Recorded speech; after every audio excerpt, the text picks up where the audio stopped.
10 years ago, a close friend told me he was experiencing something his doctor said was impossible. His body was reacting to foods that every test said that he was not sensitive to. The specialist told him it was psychosomatic, anxiety manifesting as physical symptoms. But my friend, he knew and not believed, but he knew. He knew that something real was happening in his body that the test couldn't measure, at least yet. He spent 2 years doubting himself before he found a practitioner who said, "Your experience is data. Let's start there." And that single sentence changed everything for him.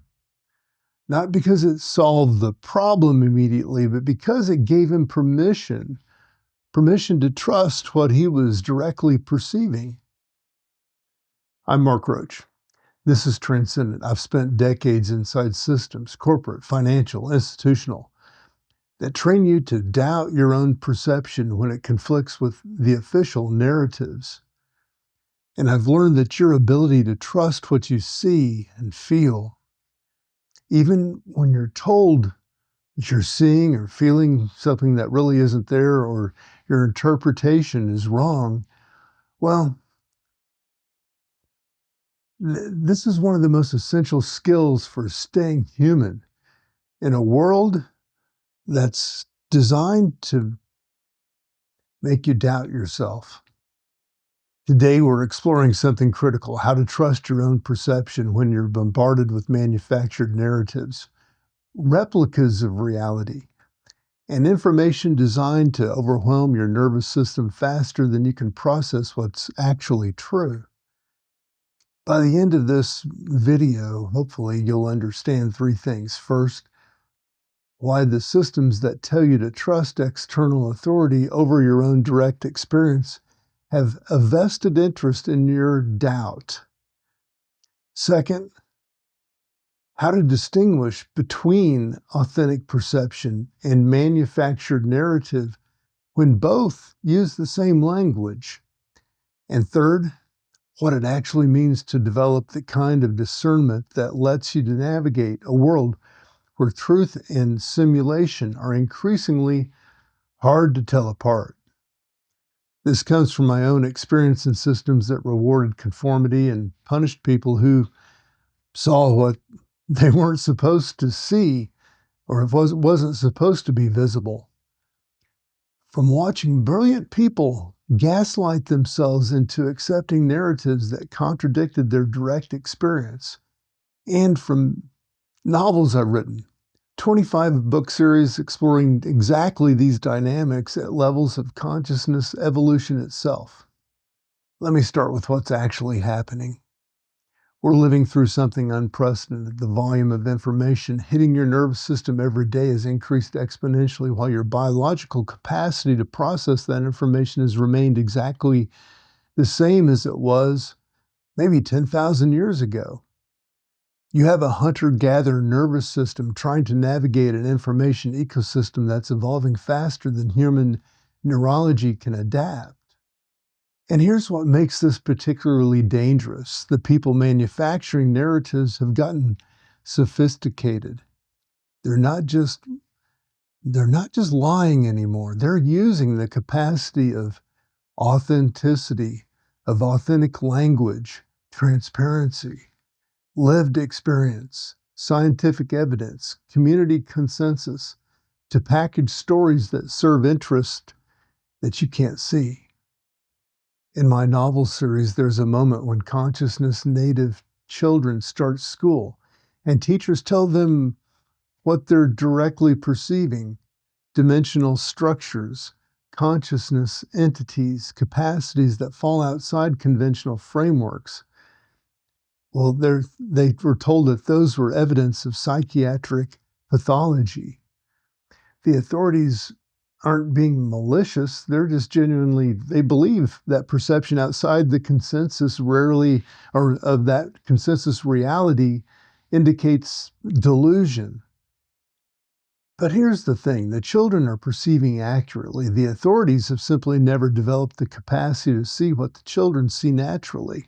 So the system pathologizes the children's gifts as symptoms requiring treatment. Stay with me here because this is where it gets crucial. That's not a fictional scenario. That's the exact dynamic playing out in every system where authentic perception threatens established narratives. Your direct experience gets reframed as bias, limitation, or psychological distortion. Not because your perception is wrong, but because acknowledging it would require the system to restructure itself around truths it's not ready to accommodate. The medical system does this when your symptoms don't fit diagnostic categories. The corporate world does this when you notice ethical problems everyone's pretending not to see. Media does this when your lived experience contradicts the narrative they're constructing. And increasingly, digital platforms do this by flooding you with so much contradictory information that you stop trusting your ability to distinguish true from false altogether. Now, watch how this connects to the deeper pattern. The goal isn't always to make you believe a specific lie. Often the goal is simply to make you doubt your capacity to know what's true. Because once you stop trusting your own perception, you become dependent on external authorities to tell you what's real. And that dependence is profitable. It's controllable. It's the foundation of every system that runs on your compliance rather than your discernment. In the novel series, there is a commercial center that opens claiming to teach authentic consciousness partnership. They use all the right language: galactic consciousness, healing partnership, mutual transformation. But they've stripped away the foundational principles that make those practices safe and effective. They're offering rapid weekend intensives that promise consciousness evolution you're told normally takes years to develop, and people sign up because the marketing is sophisticated, because the language sounds identical to authentic practice, because distinguishing corruption from authenticity requires understanding principles that have become invisible through success. So normalized that no one thinks to teach them explicitly anymore. Let me show you what I mean. When the commercial center causes psychological harm, 6 people in crisis, nervous systems overwhelmed, boundaries violated, the authentic practitioners realize something terrifying. They can't just point to obvious differences and say, "That's fake, this is real." The fake operation uses the same terminology, demonstrates similar techniques, even produces some of the same effects, at least initially. The only way to recognize corruption is through direct perception, sensing whether something authentic consciousness is actually present, is actually present, and whether what's happening is sophisticated psychological manipulation designed to feel like consciousness contact. This is the key point. You can't rely on surface markers to distinguish authentic from manufactured anymore. The manufactured has learned to perfectly mimic the surface qualities of the authentic. The only reliable distinction is direct perception, your felt sense of whether something is actually true or just using truth's language to manipulate you. And that brings us to the real challenge. How do you trust your direct perception in an environment specifically designed to make you doubt it? Here's where this becomes very practical. The first principle, not your direct experience. Well, it is that your direct experience is data. It's not only the data, not automatically correct, but legitimate information that deserves investigation rather than dismissal. When what you're perceiving contradicts what you're being told, that contradiction in itself is meaningful. It's telling you something about either your perception, their narrative, or both. Second principle, entities that want you to trust them will respect your direct experience even more when it contradicts their narrative. Let me say that again. They'll want you to trust and respect your experience even though it may contradict their narrative. It may lead you to investigate the discrepancy rather than demanding that you dismiss everything that you're perceiving. Entities that want you to comply will insist you reject your direct experiences in favor of their authority. In the novels, there's a moment when psychiatric evaluators tell families of their children, that they're delusional. But one evaluator, Dr. Chen, experiences something during the assessment that she can't explain through her training. For 3 full minutes, she perceives the dimensional structures that children describe, not as imagination, but as direct experience that contradicts everything her profession taught her about consciousness. And she has to choose either dismiss what she directly experienced to protect her professional credibility or report honestly what happened and face colleagues who will question her judgment. She chooses honesty, writes an evaluation stating that while the children demonstrate unusual capacities outside conventional frameworks, they show no evidence of psychiatric pathology. What they're experiencing appears to be developmental variation rather than delusional. That choice, trusting her direct experience even when it threatened her career, opens the possibility that dismissal would have foreclosed. Other professionals start coming forward, researchers who have documented similar phenomena but were afraid to publish, pediatricians who were willing to support families navigating consciousness evolution that their training never prepared them for. Stay with me because this is where it gets important. The system that tells you not to trust yourself relies on your isolation, on your thinking that you're the only one seeing what you're seeing. And that's where visibility matters, not visibility as performance or exposure, but visibility as the willingness to say, this is what I'm actually experiencing, and it contradicts the official narrative.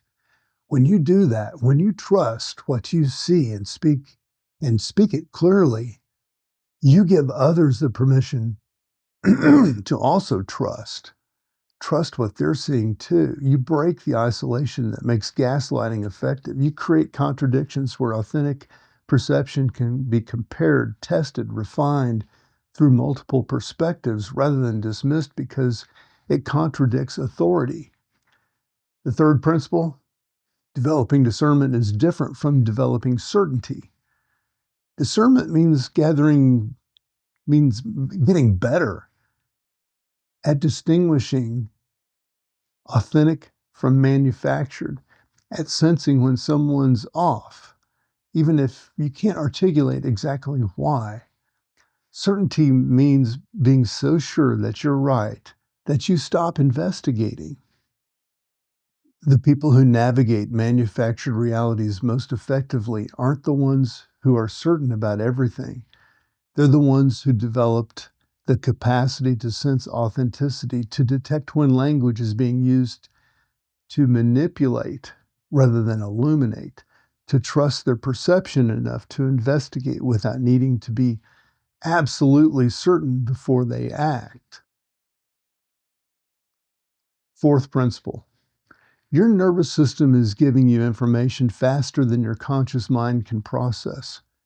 When something feels off, when you're reading a news story that uses all the right sources, but something about it just makes your gut clench when you're in a meeting maybe and everyone's nodding, but you see and sense and feel everyone's actually just pretending. That felt sense of your nervous system detecting patterns your conscious mind hadn't articulated yet. Don't dismiss that information just because you can't immediately justify it with logic. Your nervous system is processing millions of data points your conscious mind will never track. Sometimes your body knows things are wrong before your mind understands why. In the novels, the sixth-generation children, toddlers, demonstrate this naturally. They perceive consciousness structures that adults have learned to ignore. They sense when people are lying before they have language to name what lying is. They know which adults are safe before they've developed the cognitive frameworks to explain how they know. And the adults have to learn something crucial. The children aren't developing these capacities. They're maintaining capacities that most humans learn to suppress. The children are showing what's possible when you don't train yourself to distrust your direct perception. The fifth principle. The replicas are going to get better. The manufactured narratives will become more sophisticated. The entities working behind the scenes, whether they're corporate interest, algorithmic systems, or actual consciousness entities feeding on human limitation, will learn to mimic authenticity with increasing precision. Your discernment has to evolve faster than their manipulation. That means treating this as an active practice, not a static skill. It means getting curious about how you know what you know. It means building relationships with others who are also developing discernment, so you're not relying only on your individual perception. The novel series shows this through coordinated networks, communities of practitioners sharing observations, comparing experiences, building collective capacity to recognize patterns no individual could see alone. It's not groupthink. Distributed intelligence that maintains individual discernment while benefiting from multiple perspectives. Here's what becomes clear. Trusting yourself in a world of manufactured narratives isn't about becoming more certain or more suspicious. It's about developing the capacity to sense authenticity, to feel the difference between information that serves your actual growth and information designed to keep you compliant, confused, or dependent on external authority. It's about recognizing that your direct experience is legitimate data worth investigating, even when it contradicts expert consensus. It's about understanding that entities genuinely interested in truth will help you investigate discrepancies rather than demand you dismiss what you're perceiving. It's about accepting that you'll never have perfect certainty, but you can develop increasingly refined discernment through practice.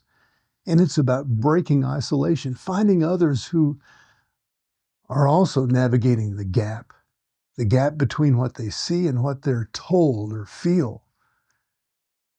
Building networks of shared perception that make gaslighting less effective. You don't have to be certain.